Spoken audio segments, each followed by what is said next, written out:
If you've made your way to this video, then you probably want to know my #1 secret on how to keep people within your channel as long as possible. My #1 secret to do that is playlisting. So this is something that I see underutilized in so many channels, even with channels that have millions of subscribers. And the power of playlisting can be crucial when you want people to stay in your channel and you want to build up your watch time.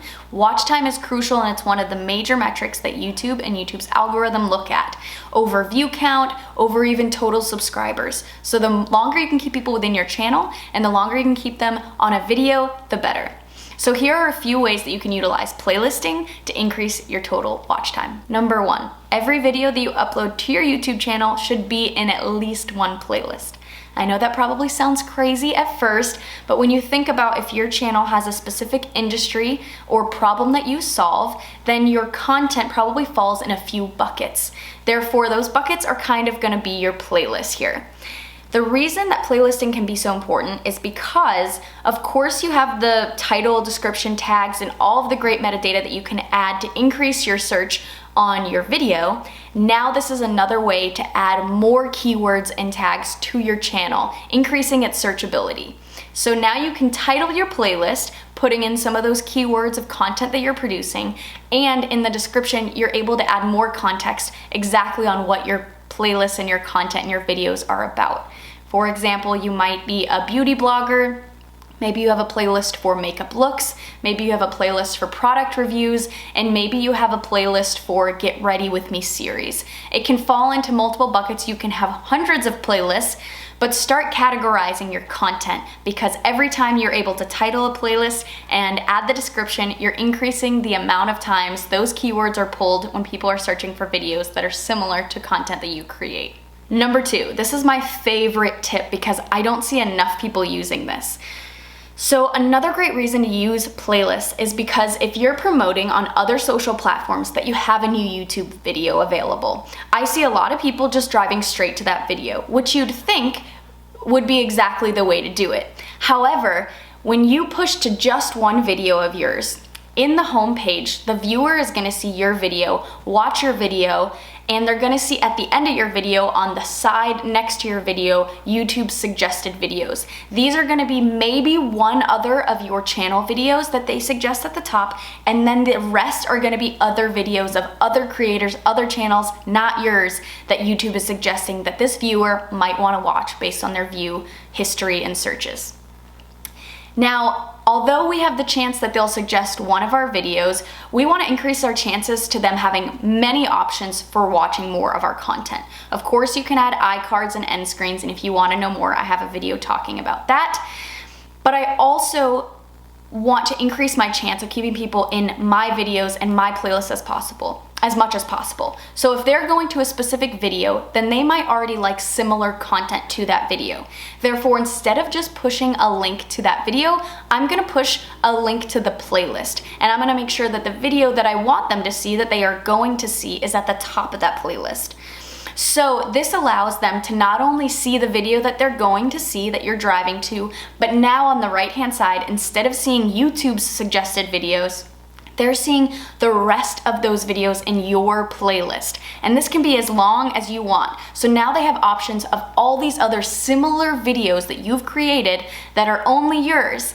And it increases our chance of them clicking one of your videos to keep watching, staying within your channel, and staying in that playlist loop and getting into that hole of just watching all of your content.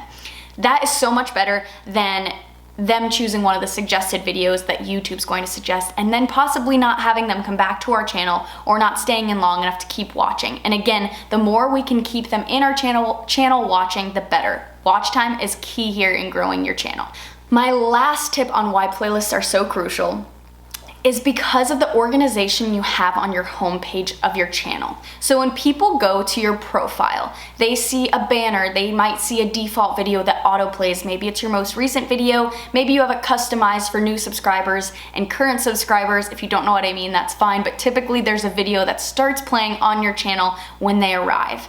Then below, there is a default typically that YouTube has of just uploads. They create a playlist that's just all of your uploads. And although that can be helpful, Think about it this way. If you go to a restaurant and all the categories, you have soups next to salads, next to pastas, it's gonna be very confusing, and they almost categorize their menus by section. You have all the soups in one place, all the salads in one place, all the pastas in one place. That's the same thing that we wanna do here. And the reason behind doing that is there's psychology in making it easier to choose.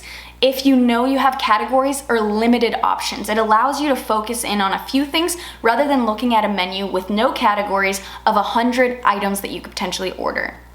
That's what we want to avoid, because people who are overwhelmed or confused are more likely to leave your channel than know what they're looking for, find the specific video they want, stay within your channel.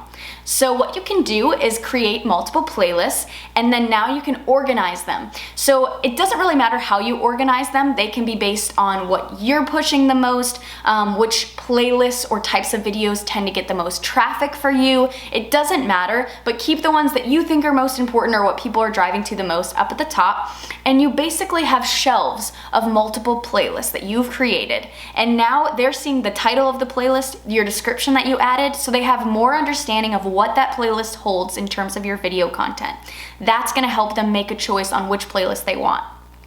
Then hopefully you have strong titles and strong video thumbnails. Now they can see screen grabs and kind of a sneak peek of what each video might look like and what you're addressing in each video. This makes it easier for the user to look at all the content you created in a very digestible way and now make an educated choice on which video or playlist they want to dive into. And another reason why it's so helpful is, say they find a video that they love, now they're clicking that video in the playlist. They're not just clicking that video and again they'll see YouTube suggested videos. No, if they're clicking a video they like in your playlist, now they're also going to be seeing that video and the rest of your videos in your playlist. Again, like we said, keeping them within your channel and increasing your channel views.